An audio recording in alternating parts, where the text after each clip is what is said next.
সবাইকে স্বাগত দীপ্ত সংবাদের সাথে রয়েছে দোলা ডলরের। শুরুতেই জানাবো সংবাদ শিরোনাম।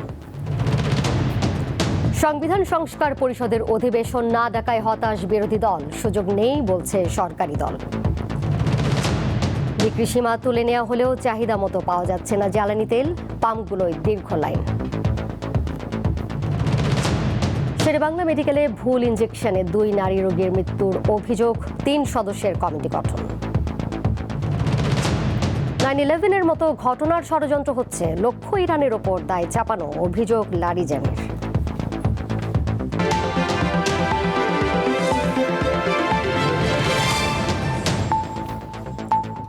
এবারে পুরো খবর। গণভোটের রায় বাস্তবায়ন করতে হলে আগে সংবিধান সংস্কার করতে হবে বলে জানিয়েছেন স্বরাষ্ট্রমন্ত্রী সালাউদ্দিন আহমদ।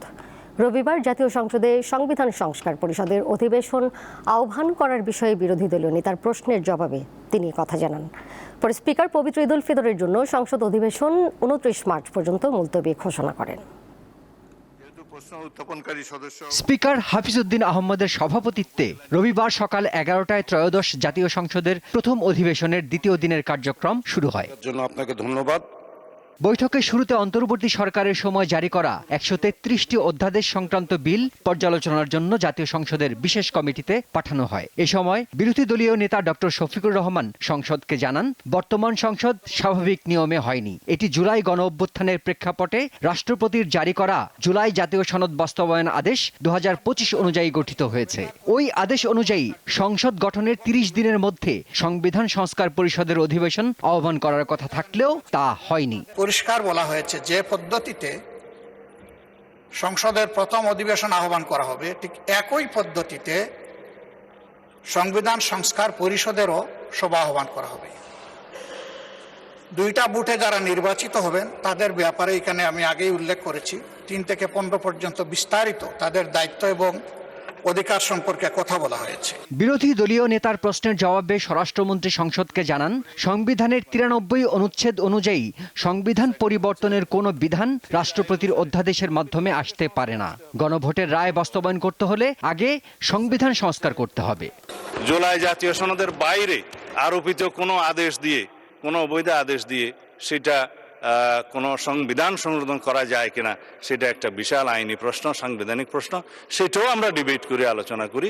আমরা কার্য উপদেষ্টা কমিটিতে আলোচনা করি এবং সংবিধান সংশোধনের জন্য আমরা বিল উত্থাপন করি। সেই বিল আমরা সমঝোতার ভিত্তিতে মহান হাউসে গ্রহণ করি। তারপরে এই সংবিধান অনুসারে রাষ্ট্র পরিচালিত হবে। স্বরাষ্ট্রমন্ত্রী বলেন, গণরায়কে মর্যাদা দিতে হবে সাংবিধানিকভাবে, তাই কার্য উপদেষ্টা কমিটির সভায় আলোচনা করে পরবর্তী পদক্ষেপ নেওয়া হবে। পরে স্পিকার পবিত্র ঈদ উল ফিতরের জন্য সংসদের অধিবেশন 29 মার্চ পর্যন্ত মুলতবি ঘোষণা করেন। শিমুল বাশার, দীপ্ত বার্তাকক্ষ। জ্বালানি তেল বিক্রির সীমা তুলে নেওয়া হলেও সংকট কাটেনি। ঘন্টার পর ঘন্টা অপেক্ষা করে প্রত্যাশা মতো পেট্রোল, অকটেন ও ডিজেল পাচ্ছেন না গ্রাহকরা। ফিলিং স্টেশন কর্তৃপক্ষ বলছে, ডিপো থেকে তাদেরকে চাহিদা অনুযায়ী তেল সরবরাহ করা হচ্ছে না। জ্বালানি তেল বিক্রির ওপর আরোপিত সীমা অর্থাৎ রেশনিং রবিবার তুলে নেওয়া হয়। মধ্যপ্রাচ্যে যুদ্ধ পরিস্থিতির কারণে সংকট এড়াতে Bangladesh petroleum corporation BPC 6 March এই সীমা আরোপ করে। তেলের রেশনিং পদ্ধতি তুলে নেওয়ার খবর গ্রাহকদের মধ্যে আশার সঞ্চার করে। আজকে থেকে রেশনিং পদ্ধতি কার্যক্রম বন্ধ, তাহলে কেন আমাদের 300 টাকা তেল দিবে বলেন? তেল সংকট থাকলে সরকার সেটা নিয়ম করছে, আমরা মানিয়ে গেছি। এখন তো সংকট নেই। অনেক লম্বা সিরিয়াল, প্রচুর গরমের ভিতরে আসতেছে না, তারপর আলহামদুলিল্লাহ যদি তেল পাই তারপর আলহামদুলিল্লাহ আর কি। ভোরের আলো ফোটার আগেই রাজধানীর ফিলিং স্টেশনগুলোতে অনেকে জড়ো হতে থাকেন, ফলে সৃষ্টি হয় দীর্ঘ সারির। এখন প্রায় 2.5 ঘন্টা সিরিয়ালে থাকলাম। সিরিয়ালে 2.5 ঘন্টা থাকার পরে এই যে সিরিয়াল পাইছি। ম্যাক্সিমাম পাম্পে তো অনেক পাম্পে তেল পাওয়া যাচ্ছে না, কিছু কিছু পাম্পে তেল পাওয়া যাচ্ছে। সেক্ষেত্রে যে পাম্পে তেল পাওয়া যাচ্ছে ওই পাম্পে সিরিয়ালটা একটু বেশি। 2 দিন চলে আর কি, আবার এরপরে আবার লাইন দিতে হয়, এছাড়া তার উপায় নেই। কি করবো, আমরা তো খুব ভোগান্তিতে আছি আসলে। পাম্প কর্তৃপক্ষ বলছে, রেশনিং তুলে নেওয়া হলেও ডিপো থেকে চাহিদা মতো তেল দেওয়া হচ্ছে না। আর যেসব পাম্পে তেল আছে সেখানে অতিরিক্ত চাপে হিমশিম খাচ্ছে কর্তৃপক্ষ। আমরা প্রতিদিন কালেকশন করি, আজকে পর্যন্ত আমাদের যেটা আছে সাফিসিয়েন্ট, আমাদের কেন আলহামদুলিল্লাহ কোনো সমস্যা নেই, আমাদের দেওয়ার মতো তেল মজুদ আছে। এখন পরবর্তী সরকার যেভাবে দিচ্ছে আমাদের তেল ডিপোগুলো যেভাবে দিচ্ছে সেভাবে কালেকশন করবো, কীভাবে দেবে সে তাদের প্ল্যানিং। আমরা এখন বলতে পারবো না, তবে আমরা যেটা আমাদের কাছে আছে দেওয়ার মতো মজুদ আছে। ঈদ উল ফিতর সামনে রেখে জ্বালানি তেলের পর্যাপ্ত সরবরাহ নিশ্চিতের লক্ষ্যে শনিবার রেশনিং তুলে নেওয়ার সিদ্ধান্ত নেয় জ্বালানি বিভাগ। সরকারের ঘোষণা কাগজে কলমে বাস্তবায়ন হলেও মাঠ পর্যায়ে তার প্রতিফলন সামান্যই। সংকট কাটাতে কেবল রেশনিং মুক্ত ঘোষণা নয়, বরং নিরবিচ্ছিন্ন সরবরাহ নিশ্চিত করা এখন সবচেয়ে বড় চ্যালেঞ্জ। হেদায়েতুল্লাহ সীমান্ত, দীপ্ত সংবাদ, ঢাকা। অর্থনীতি যতদিন চাপ নিতে পারবে ততদিন জ্বালানি তেলের দাম বাড়ানোর পরিকল্পনা নেই বলে জানিয়েছেন বিদ্যুৎ, জ্বালানি ও খনিজ সম্পদ প্রতিমন্ত্রী অনিন্দ ইসলাম অমিত। রবিবার সচিবালয়ে তিনি কথা জানান। জনগণের ভোটে নির্বাচিত সরকার জনগণের দুঃখ কষ্টের ব্যাপারে ওয়াকিবহাল এবং কোনোভাবেই যেন কষ্ট না কিংবা দুঃখ বৃদ্ধি না পায়, তাদের এইটাকে বিবেচনায় নিয়েই কিন্তু সরকার এইটা সহ্য করছেন, করেই আমরা জ্বালানি তেলের মূল্য অপরিবর্তিত রাখবার চেষ্টা করছি। বরিশাল শেরেবাংলা মেডিকেল কলেজ হাসপাতালে ভুল ইনজেকশন দেওয়ায় 2 নারী রোগীর মৃত্যুর অভিযোগ উঠেছে। এই ঘটনায় হাসপাতাল কর্তৃপক্ষ 3 সদস্যের একটি তদন্ত কমিটি গঠন করেছে। রবিবার সকালে বরিশাল শেরেবাংলা মেডিকেল কলেজ হাসপাতালের নাক কান গলা বিভাগে এই ঘটনা ঘটে। নিহতরা হলেন হাসপাতালে ভর্তি থাকা 7 নম্বর বেডের রোগী শেফালি ও 10 নম্বর বেডের হেলেনা। রোগীর স্বজনরা জানিয়েছেন, রবিবার শেফালি ও হেলেনার অপারেশন হওয়ার কথা ছিল। সকালে স্টাফ নার্সরা তাদের 2 জনের শরীরে ভুলক্রমে নরকিউ অ্যানেস্থেসিয়া ইনজেকশন প্রয়োগ করে। এর মাত্র 5 মিনিটের মধ্যে 2 রোগীর মৃত্যু হয়। তদন্ত করে প্রয়োজনীয় ব্যবস্থা নেওয়ার কথা জানিয়েছে হাসপাতাল কর্তৃপক্ষ।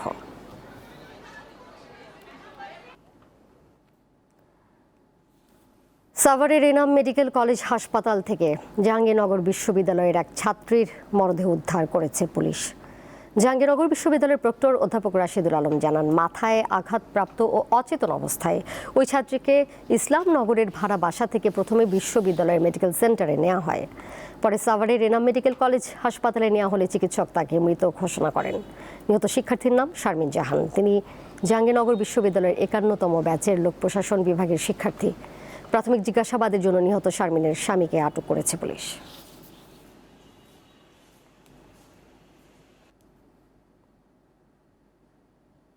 এবারে ইরান, ইসরায়েল ও যুক্তরাষ্ট্র পরিস্থিতি প্রসঙ্গ।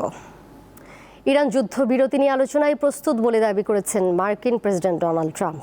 তবে চুক্তির শর্ত যথেষ্ট ভালো লাগেনি বলে এই মুহূর্তে কোনো চুক্তিতে যেতে রাজি নন তিনি। এদিকে যুক্তরাষ্ট্র 9/11-এর মতো ভয়াবহ হামলার ঘটনা ঘটিয়ে তার দায়ে ইরানের ওপর চাপানোর ষড়যন্ত্র করছে বলে অভিযোগ করেছে ইরান।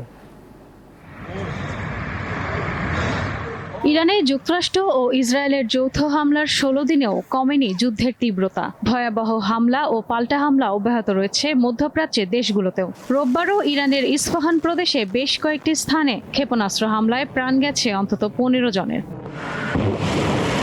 পাল্টা জবাবে ইসরায়েলের রাজধানী তেল আবিব সহ বেশ কয়েকটি শহরে ক্ষেপণাস্ত্র ছুড়েছে ইরান। এতে 100 জনেরও বেশি মানুষ আহত হয়েছে বলে জানিয়েছে ইসরায়েলি স্বাস্থ্য মন্ত্রণালয়। হামলায় পুলিশ সদর দপ্তর ও স্যাটেলাইট যোগাযোগ কেন্দ্র ধ্বংসের দাবি জানিয়েছে দেশটি।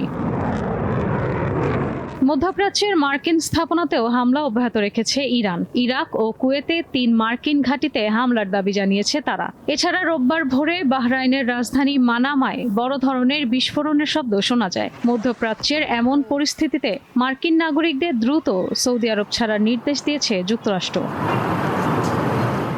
ইরান যুদ্ধবিরতি নিয়ে আলোচনায় প্রস্তুত বলে দাবি করেছেন ট্রাম্প। তবে চুক্তির শর্ত যথেষ্ট ভালো লাগেনি বলে এই মুহূর্তে কোনো চুক্তিতে যেতে রাজি নন তিনি। মার্কিন সংবাদ মাধ্যম এনবিসিকে দেয়া এক টেলিফোন সাক্ষাৎকারে এ দাবি করেছেন ট্রাম্প। এছাড়া হরমুজ প্রণালীর সুরক্ষায় চীন, ফ্রান্স, জাপান, যুক্তরাজ্য, দক্ষিণ কোরিয়া সহ অন্যান্য দেশকে যুদ্ধজাহাজ পাঠানোর আহ্বান জানিয়েছেন মার্কিন প্রেসিডেন্ট। তবে এ পর্যন্ত কোনো দেশ সাড়া দেয়নি। 28 ফেব্রুয়ারি ইরানে ইসরায়েল ও আমেরিকার যৌথ হামলার পর থেকে 1200 জনেরও বেশি মানুষ নিহত হয়েছেন। তাদের মধ্যে অন্তত 223 জন নারী ও 202 জন শিশু রয়েছে। এদিকে লেবাননের সশস্ত্র গোষ্ঠী হিজবুল্লাহর সাথেও হামলা ও পাল্টা হামলা চলছে ইসরায়েলের। লেবাননে ইসরায়েলি হামলায় নিহতের সংখ্যা বেড়ে 826 জনে দাঁড়িয়েছে। ইশরাত সুমা, দীপ্ত বার্তাকক্ষ। যুক্তরাষ্ট্র ও ইসরায়েলের বিরুদ্ধে যুদ্ধ শুরুর পর আরও ঐক্যবদ্ধ ইরান। তবে যুদ্ধ নিয়ে দিন দিন ক্ষোভ বাড়ছে ইসরায়েল ও যুক্তরাষ্ট্রের জনগণের মাঝে। আর ইরানি হামলার ভয় দীর্ঘ সময় বাংকারে থেকে নেতানিয়াহু সরকারের প্রতি ক্ষুব্ধ হচ্ছেন ইসরায়েলিরা। ইরানের সঙ্গে 2 সপ্তাহের বেশি সময় ধরে সংঘাতে লিপ্ত যুক্তরাষ্ট্র ও ইসরায়েল। 28 ফেব্রুয়ারি শুরু হওয়া এই যুদ্ধের প্রভাব এরই মধ্যে মধ্যপ্রাচ্যের গণ্ডি পেরিয়ে ছড়িয়ে পড়েছে বিশ্বের নানা জায়গায়। তবে যে যুদ্ধে জড়িয়ে ডোনাল্ড ট্রাম্প নিজেকে নিয়ে গর্ব করছেন, তার নিজ দেশের অর্ধেকের বেশি জনগণ সেই যুদ্ধকে একেবারেই পছন্দ করছেন না।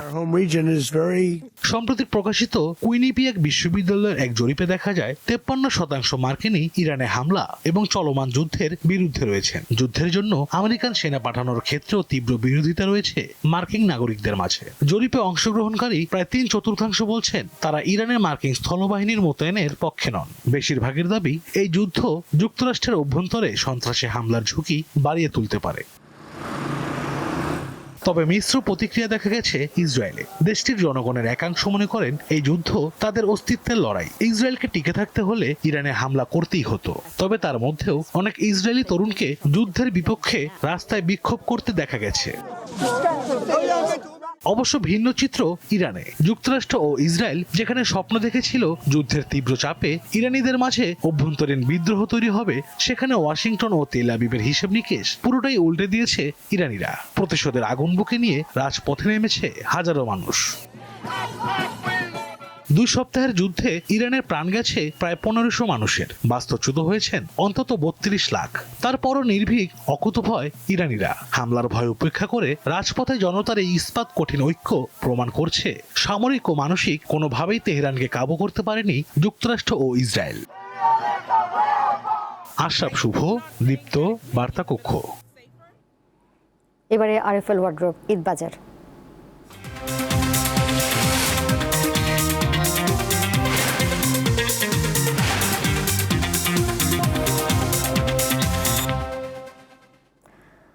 স্বল্প আয়ের মানুষের কাছে গরিবের মার্কেট হিসেবে পরিচিত রাজধানীর ফুটপাতের দোকান ঈদের কেনাকাটার অন্যতম ভরসা।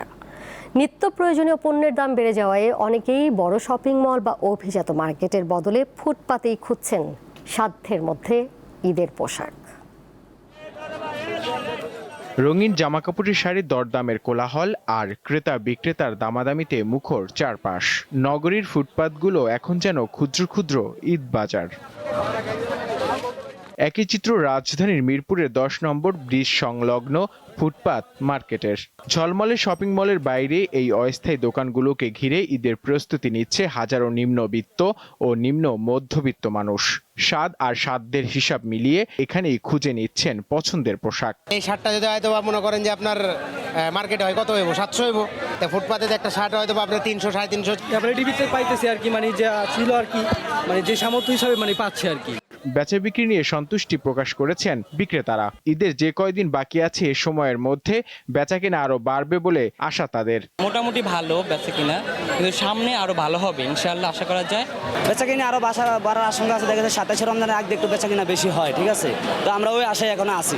বড় বড় মার্কেটের ঝলমলে আলো বা আধুনিক সুযোগ সুবিধা এখানে না থাকলেও স্বল্প আয়ের মানুষের জন্য মিরপুরের এই ফুটপাত যেন ঈদের আনন্দ ছড়িয়ে দেওয়ার একটি সহজ ঠিকানা। সীমিত সামর্থ্যের মধ্যে পরিবারের মুখের হাসি ফোটানোর জন্য অনেককেই শেষ ভরসা হিসেবে বেছে নিচ্ছেন এই গরিবের মার্কেটকেই।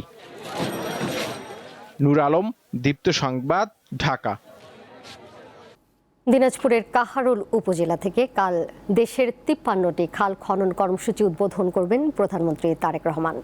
বিকেলে কাহারোলের শাহপাড়া এলাকায় 12 কিলোমিটার দীর্ঘ একটি খাল পুনঃখননের মাধ্যমে এই কর্মসূচির সূচনা হবে। পানি সম্পদ মন্ত্রণালয়ের তত্ত্বাবধানে সোমবার দেশব্যাপী শুরু হচ্ছে খাল খনন ও পুনঃখনন কর্মসূচি। এরই অংশ হিসেবে দিনাজপুরের কাহারোল উপজেলার শাহপাড়া থেকে মুকুন্দপুর পর্যন্ত প্রায় 12.5 কিলোমিটার দীর্ঘ শাহপাড়া খাল পুনঃখনন কর্মসূচির উদ্বোধন করবেন প্রধানমন্ত্রী তারেক রহমান। স্থানীয়রা জানান, শাহপাড়া খাল পুনঃখননের মাধ্যমে কাহারোল উপজেলার বিস্তীর্ণ কৃষিজমিতে সেচ সুবিধা বৃদ্ধি পাবে। প্রায় 1200 হেক্টর কৃষিজমি সেচের আওতায় আসবে। একই সঙ্গে প্রায় 40 বর্গ কিলোমিটার এলাকার দীর্ঘদিনের জলাবদ্ধতারও সমাধান হবে। এখন যদি নদী খনন হয় তাহলে এখন পুরা ফুল পানি বৃষ্টি বাইরে হবে আর কি, মেশিনের সেচ এই সেচের ব্যবস্থা থাকলে জমি অনেক আশেপাশে জমিগুলোতে সেচের মাধ্যমে অনেক কিছু ফসল আবাদ উৎপন্ন সম্ভব হবে এবং সেখানে জলবদ্ধতা সৃষ্টি করলে মাছের চাষও হবে। খাল খনন যদি হয়, এখানে যদি ওভারব্রিজ হয়, তাহলে ওই পানি দিয়ে আমরা আবাদ করতে পারবো, নদী ফসল আনতে পারবো, ওই পারে যাতায়াত করতে পারবো, বর্ষার সমস্যাটা থাকবে না। প্রকল্পের অংশ হিসেবে খালের মুখে একটি রেগুলেটর নির্মাণ করা হবে। এর মাধ্যমে বর্ষা মৌসুমে পানি নিয়ন্ত্রণ এবং প্রয়োজন অনুযায়ী পানি সংরক্ষণ করা যাবে। এছাড়া রেগুলেটরের সঙ্গে একটি অ্যাপ্রোচ সড়ক নির্মাণের পরিকল্পনাও রয়েছে, যা স্থানীয় মানুষের যাতায়াত সহজ করবে।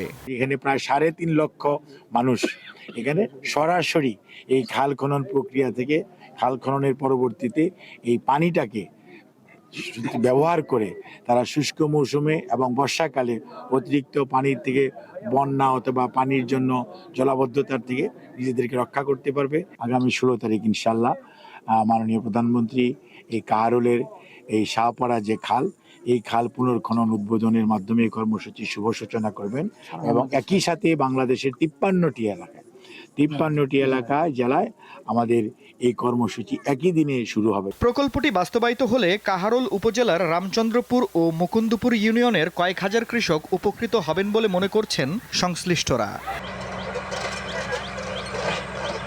আফরিদ হাসান, দীপ্ত, বার্তাকক্ষ। উন্নত চিকিৎসার জন্য সিঙ্গাপুর নেওয়া হয়েছে প্রধানমন্ত্রী তারেক রহমানের রাজনৈতিক উপদেষ্টা ও ঢাকা 8 আসনের সংসদ সদস্য মির্জা আব্বাসকে। রবিবার বেলা 11টায় এয়ার অ্যাম্বুলেন্সে তাকে সিঙ্গাপুর নেওয়া হয়। মির্জা আব্বাসের সঙ্গে গেছেন তার স্ত্রী আফরোজা আব্বাস ও তাদের বড় ছেলে মির্জা ইয়াসির আব্বাস।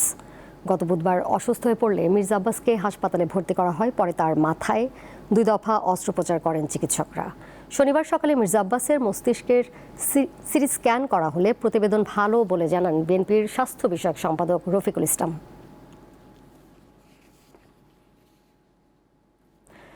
পর্দা নামলো অমর একুশে বইমেলার।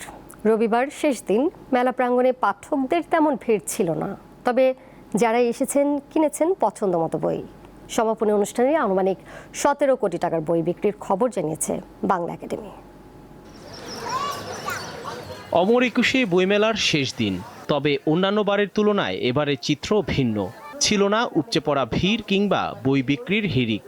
অনিশ্চয়তার দোলাচল কাটিয়ে মহান ভাষা আন্দোলনের স্মৃতিবাহী ফেব্রুয়ারি মাসের শেষ প্রান্তে শুরু হয় অমর একুশে বইমেলা। পবিত্র রমজানে আয়োজিত 18 দিনের এই মেলায় শুরু থেকেই পাঠকদের উপস্থিতি ছিল তুলনামূলক কম। উপচে পড়া ভিড় না থাকলেও শেষ দিনে থেমে থাকেনি বইপ্রেমীদের পদচারণা। কালকেও এসেছিলাম, তো মনে হলো অনেকগুলো বই বাকি আছে যেগুলো নিতে হবে, আজকে লাস্ট দিন আসতেই হবে। আমি শেষ দিনে আসবো বিষয়টা এমন না, আমার প্রোগ্রামটা হয়ে গেছে যে আমি আজকে আসবো। আমি তো গভর্নমেন্ট অফিসিয়াল, তো সেক্ষেত্রে আসলে সময় করতে পারিনি। বইমেলা মনে হয় আর কিছুদিন থেকে যেলেও পারতো, তাহলে হয়তো আমাদের জন্য আরেকটু ভালো লাগে কাজ করতো। লেখক ও প্রকাশকরা জানান, বিক্রি কম হলেও এই মেলা বাঙালি সংস্কৃতির অংশ। যে কোনো মূল্যে এই আয়োজন চালু রাখতে হবে।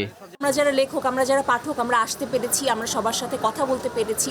এই মিলন মেলাটি হয়েছে বাঙালির প্রাণের ঐতিহ্য, এটি বজায় ছিল, এটিতেই আমরা খুশি। আমাদের প্রত্যাশিত পাঠক এবার আসেননি, তবে যতটুকু পাঠক এসেছেন তারা কিন্তু বই কিনেছেন, তো সেই তুলনায় যতটুকু বিক্রি হয়েছে আলহামদুলিল্লাহ।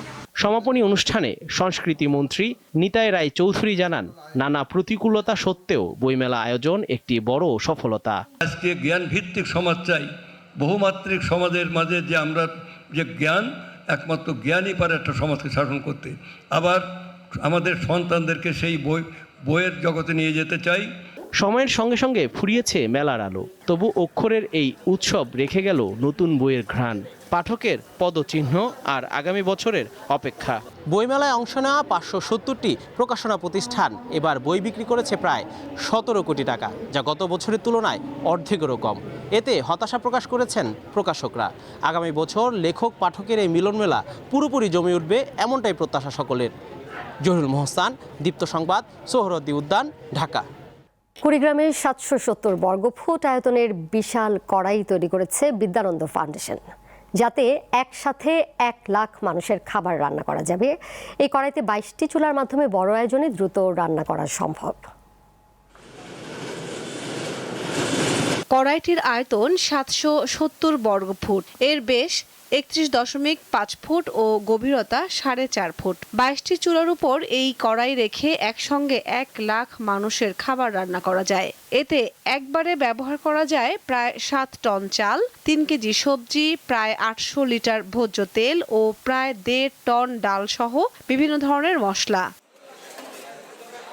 স্থানীয়রা মনে করছেন বন্যা প্রবণ কুড়িগ্রামে এমন একটি উদ্যোগ দুর্যোগকালীন সময়ে ক্ষতিগ্রস্ত মানুষের জন্য বড় ধরনের সহায়তা হয়ে উঠবে। গরুর তৈরি হবে, তারপরে খাসির তৈরি হবে, এগুলো রান্নার প্রসেসিং চলতেছে। এর জন্য আমাদের 2টি গরু এবং 6টি ছাগল দিয়ে আর কি তেহরি রান্না হচ্ছে। অলরেডি প্রায় 50টার মতো মসজিদের সঙ্গে কথা বলছে। এটা মূলত আমরা মসজিদের মাধ্যমে বিতরণ করে থাকব। গত 14 মার্চ আনুষ্ঠানিকভাবে কড়াইটি উদ্বোধন করেন দুর্যোগ ব্যবস্থাপনা ও ত্রাণ মন্ত্রী আসাদুল কবির দুলু। এ সময় তিনি বলেন, দুর্যোগ প্রবণ এলাকা কুড়িগ্রামে প্রতি বছর বন্যা ও নদী ভাঙনের কারণে মানুষ খাদ্য সংকটে পড়ে। এই ধরনের পরিস্থিতিতে দ্রুত রান্না করা খাবার মানুষের কাছে পৌঁছে দিতে এমন উদ্যোগ অত্যন্ত গুরুত্বপূর্ণ। এই কড়াই এখানে স্থাপনের উদ্দেশ্য আসলে যখন উত্তরবঙ্গে বন্যা কিংবা অন্য কোনো দুর্যোগ হয় তখন কিন্তু লক্ষ লক্ষ মানুষ কিন্তু রান্না খাবার থেকে বঞ্চিত হয়। এই যে একই সময়ে এই লক্ষ মানুষকে যদি আমরা খাবার খাওয়াতে পারি, সেই উদ্দেশ্য থেকে আমরা এই কড়াইটা স্থাপন করি। দুর্যোগ কবলিত এলাকায় দ্রুত খাদ্য সহায়তা পৌঁছে দেওয়ার লক্ষ্যে এই উদ্যোগ গ্রহণ করা হয়েছে বলে জানায় বিদ্যানন্দ ফাউন্ডেশন। এই স্বেচ্ছাসেবী সংগঠনটি মানুষের দুর্যোগের সময়, মানুষের কষ্টের সময় তাদের পাশে দাঁড়ায় সব সময়। আমি আশা করি ভবিষ্যতে তারা মানুষের দুর্যোগের পাশে থাকবে। বিশাল আকারের এই কড়াইটি তৈরিতে প্রায় 2 মাস সময় লেগেছে। বিশেষভাবে নকশা ও শক্তিশালী ধাতব কাঠামো ব্যবহার করে এটি তৈরি করা হয়েছে, যাতে দীর্ঘ সময় ধরে বিপুল পরিমাণ খাবার রান্না করা যায়। কামরুন নাহার, দীপ্ত, বার্তাকক্ষ। Canada Bangladesh chamber of commerce and ইন্ডাস্ট্রিজের উদ্যোগে ইফতার মাহফিল অনুষ্ঠিত হয়েছে। রবিবার রাজধানীর একটি হোটেলে এই ইফতার মাহফিলের আয়োজন করা হয়। এতে প্রধান অতিথি হিসেবে বক্তব্য রাখেন ঢাকায় নিযুক্ত কানাডার হাই কমিশনার অজিত সিং। এ সময় দুই দেশের স্বার্থ সংশ্লিষ্ট ব্যবসা বাণিজ্যের উপর গুরুত্ব আরোপ করেন তিনি। ভবিষ্যতে বাংলাদেশ ও কানাডার অর্থনৈতিক ও ব্যবসায়িক সম্পর্ক আরও সুদৃঢ় করতে বাংলাদেশের ব্যবসায়ীদের এগিয়ে আসার আহ্বান জানান কানাডার high commissioner.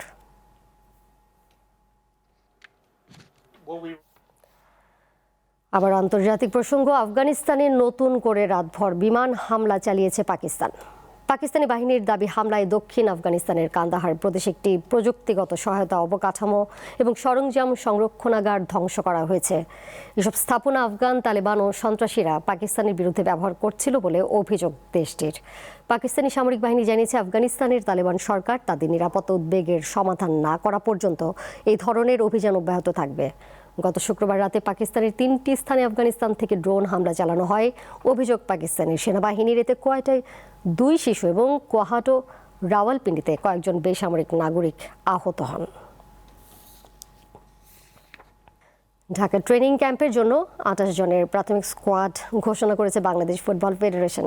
31 March AFC Asian cup বাছাই পর্বে নিজেদের শেষ ম্যাচে সিঙ্গাপুরের মুখোমুখি হবে বাংলাদেশ জাতীয় ফুটবল দল। তার আগে 26 মার্চ ভিয়েতনামের বিপক্ষে প্রীতি ম্যাচ খেলবেন হাভিয়ার ক্যাবরেরার শিষ্যরা। কাল থেকে শুরু হবে 2 ম্যাচের এই প্রস্তুতি ক্যাম্প। সেই ক্যাম্পের জন্য বাফুফে রবিবার 28 ফুটবলারের স্কোয়াড ঘোষণা করে। স্কোয়াডে আছেন বিশ্বনাথ ঘোষ। দীর্ঘদিন চোটের সঙ্গে লড়াই শেষে জাতীয় দলে ফেরার অপেক্ষায় বসুন্ধরা কিংসে খেলা এই ডিফেন্ডার।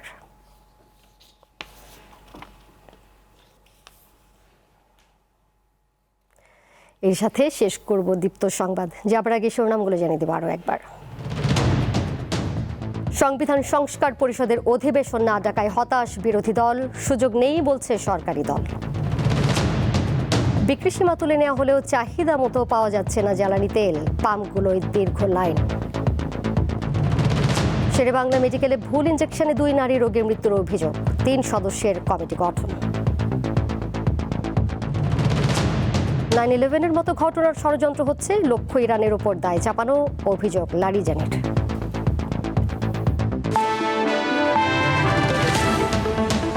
এই ছিল এখনকার মতো। এর সাথে বিদায় নিচ্ছি আমি দোলা ডলার্স। আরও তথ্য এবং বিনোদনের নানা খবরাখবর জানতে যুক্ত থাকুন দীপ্তর ডিজিটাল প্ল্যাটফর্মে। ধন্যবাদ সবাইকে।